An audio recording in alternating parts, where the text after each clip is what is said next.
Non hai tempo para lerias e bromas, brincadeiras, rexoves. Procurei, entón, decir algo. Vou plantear problemas, non vou facer outra cousa. Problemas que supoñen, ese plantexamento de problemas implica unha posición crítica, pero unha posición crítica como as torretas daqueles avións, da meter os avións dos Fortaleza Roantes que viraban 360 grados, é de críticas a todo Dios, a nós mesmos, e a moitos dos que fixeron críticas hoxe aquí, ainda que non oíron pouco.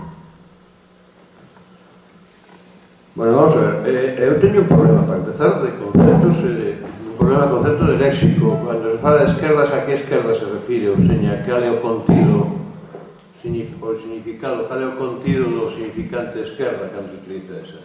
A esquerda política, a esquerda ideolóxica, a esquerda social, entendendo por esquerda política, por lo tanto, o que é a esquerda proxectada na sociedade política en términos de Gramsci, ou na instancia política, e máis especificamente no aparato ou aparello de poder que son os Estados, na Cámara de Representantes, etc., fundamentalmente, e todas estas cousas nos gobernan. Bueno, ou a esquerda ideolóxica, é dicir, a sociedade, as formacións sociais ten unha estructura en varios niveis.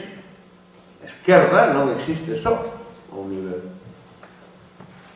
Entón, esquerda ideolóxica, reparade de cando se falaba sistemáticamente, hai 15 anos, do desarme ideolóxico da esquerda, nunha fase en que a esquerda, en canto o colectivo humán, en distintas localizacións, que enxendraba reflexión de esquerda para transformar o mundo, en absoluto estaba desarmado, simplemente estaba expulsado dos circuitos mediáticos, onde había o desarme ideolóxico da esquerda, a esquerda político-institucional, na socialdemocracia europea, etc., etc.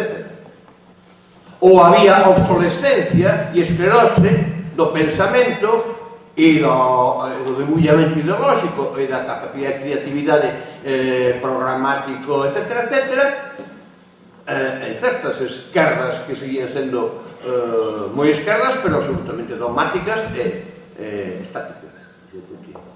O que estaba pasando nos partidos comunistas europeos. Pero non pasaba o mesmo nos partidos comunistas asiáticos ao mesmo tempo. Ou si? Pois seña, cando se están esclerosando os partidos comunistas da órbita do PQ soviético, o Partido Comunista de Vietnam, o Vietcong e todo isto estaba esclerosando. E a esquerda social, hoxe en Francia, hai unha maioría. A esquerda social é mayoritaria, pero non se proxecta nunha esquerda política que seja mayoritaria. Hai un divorcio. A mesma sociedade que é capaz de organizarse frente aos medios de comunicación para gañar un referéndum contra o pretenso Tratado Constitucional da Unión Europea no seu momento, é capaz de facelo, que aquí non se fixo nada por el estilo, en cambio, políticamente dá lugar ao que había naquele momento e desemboca neste neonazi disfrazado que se chama Sarkozy, que é o auténtico fascismo de hoxe, non me le ten. Bueno, de que esquerda tamén falamos? No centro ou na periferia do sistema? No centro, en Norteamérica, esquerda institucional non existe, pero non existe dende que acabaron coa esquerda pois nos anos 30 e 40, definitivamente, e con o movimento obreiro, con as súas organizacións obreiras. Pero vaya, se viu unha esquerda, na Norteamérica, nos Estados Unidos, na Norteamérica, do primeiro tercio do século XX ou do último tercio do século XIX. E aquí, que queda? Linke, o bloco de esquerdas portugués, con quen casi nin falamos. E temos moito que aprender deles. O BNG ten moito que aprender o bloco de esquerdas, así como o que foi a UDP, que foi o xérmulo do bloco de esquerdas actual, aprendeu moito do BNG, cando o BNG era o BNG. Como diría Castelao de Risco, cando o Risco era alguén, pois cando o BNG era alguén. tamén de esquerda no marco dun aparello de Estado non é o mesmo que a esquerda nun movimento nacionalista emancipador. Bueno, pues todo isto necesitaríamos aclarar, non vou meterme no chollo, verdad? Só fago enunciado para que comprendades a miña perplexidade moitas veces cando escoito aquí, e fora de aquí, por suposto, pero aquí mesmo tamén cousas que son moi sorprendentes. Para a esquerda, empezar a falar de esquerda, oiga, pero de que está falando? A que nivel está falando usted de esquerda? Bueno, vamos a ver, entón, esquerda, tese, a miña, ou a que eu suscribo. O sistema capitalista non é recuperável nen humanizável, punto. Bueno, pois entón, se se esquerda, ese é o centro, o fulcro do obxectivo de todo o proceso cara adiante, a maior ou menor distancia. Entón, non me vale a esquerda que xestiona o sistema, non me vale, por lo tanto, a socialdemocracia como esquerda e non como non se xa comparativamente co PP, claro. Non me vale.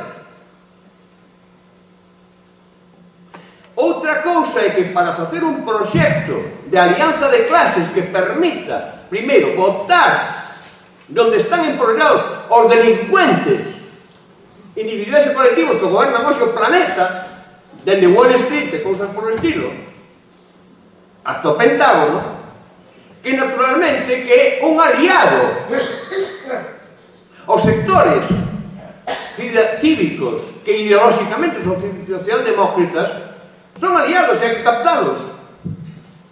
Pero a eixo direccional dunha esquerda, unha estrategia de esquerda, ten que partir da base de que o capitalismo como modo de producción non é recuperable. O sistema de economía mundo co capitalismo como modo de producción dominante non é recuperable, non é humanizable, porque non se pode mudar a lógica que define o sistema, a racionalidade do sistema, como diría Maurice Baudelaire. A lógica. Que pretendemos? Que un sistema basado na lógica da plusvalía, obtención de plusvalía canto máis, da depredación sistemática, da conversión dos recursos en pura materias que permiten aumentar o máis valor, que unha lógica na que non cabe calcular os custes externos da empresa, non cabe calcular os custes externos á base productiva dunha formación social, que non cabe calcular porque non entra na súa lógica, que non entra na súa lógica introducir esquemas analíticos como os que hoxe enunciaba, por exemplo, Xan Doldán pola mañá. Imposible. E se estamos dicindo que o planeta corre o risco de que en 20 ou 30 anos dea igual se hai capitalismo ou non hai, porque non vai haber a planeta nin humanidade, entón, como podemos pensar en que domesticable, recuperable, humanizable? O objetivo é ese. Outra cousa é como se chega a ese objetivo. E cal é a alianza de clases, insisto, para cada hegemonía, para vencer eses. Vale. Por tanto, esquerda antisistémica. Antisistémica. E onde está a esquerda antisistémica? Neste embrigo que nos miramos todos os días, do Lilliput galego, ou do análogo a Lilliput multiplicado por 3 europeo, Unión Europea, de Unión desunida, aberrantemente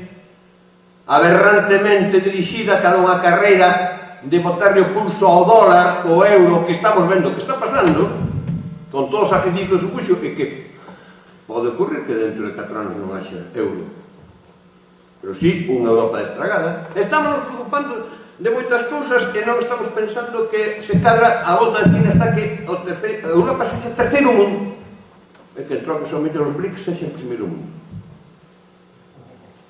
Entón, estamos ante unha situación na que onde está precisamente basculando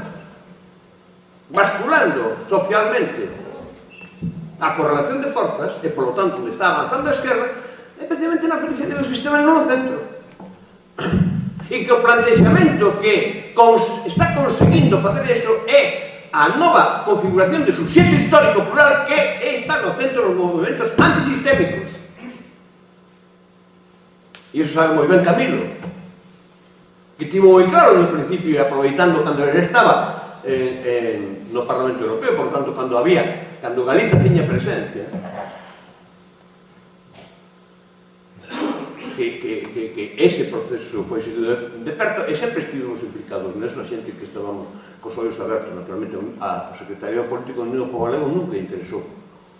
E unha das formas despectivas de chamarnos a algúns de nós é eses son altermundistas.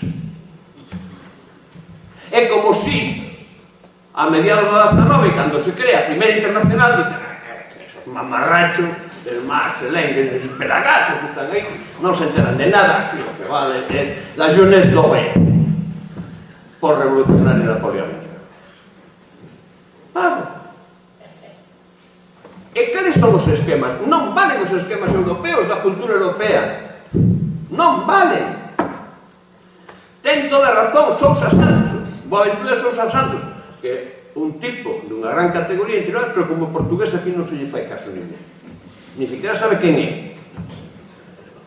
Cando fala de epistemoloxía do sur, nós non podemos entender o mundo e non podemos entender Galiza cos lentes do centro sistema, coa epistemoloxía do norte.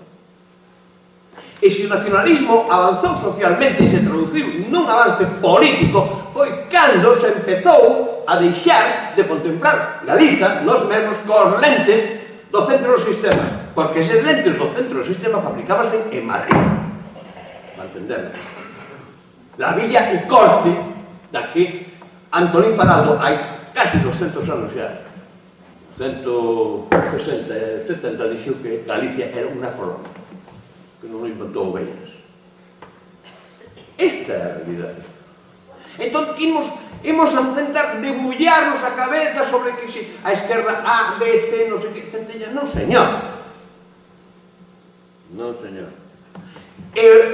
Esa maneira de entender a esquerda, que arranca da esquerda social e, polo tanto, da sociedade civil, que, como decía o señor Gramsci, que a veces tamén se menciona, que resulta que non se sabe se o que están dicindo que dixo Gramsci foi o que dixo Gramsci, ou se a lectura que fixeron os jesuitas do que decía Antonio Gramsci,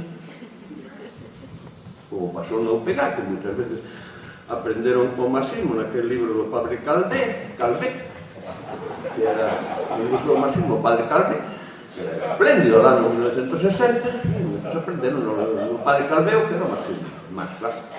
Está escrito por un jesuita. Algo que pasa que non os jesuitas daqueles dos cristianos para o socialismo e tal, pero, ao fin e ao cabo, cristianos para o socialismo.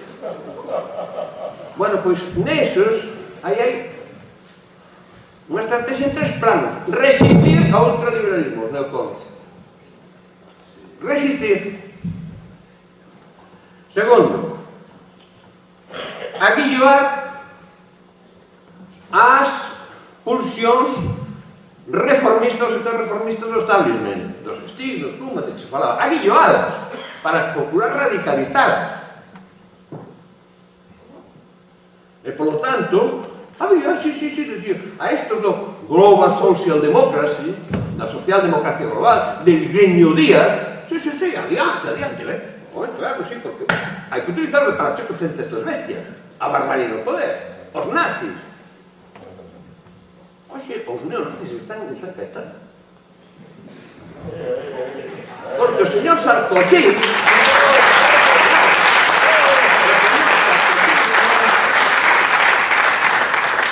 o que acaba de facer Sarkozy, empezar a facer cos ciganos, é o que facían os nazis os ciganos formaban parte dos Untermenschen, os subhumanos. Nós, como estuvimos nunha xeración traumatizada pola traxedia, a barbaridade, a solución final pagada fundamentalmente por sangue xudea, non se nos fixo prestar atención a que os ciganos tamén a padeceron e que o conxunto dos povos eslavos eran como humanos tamén.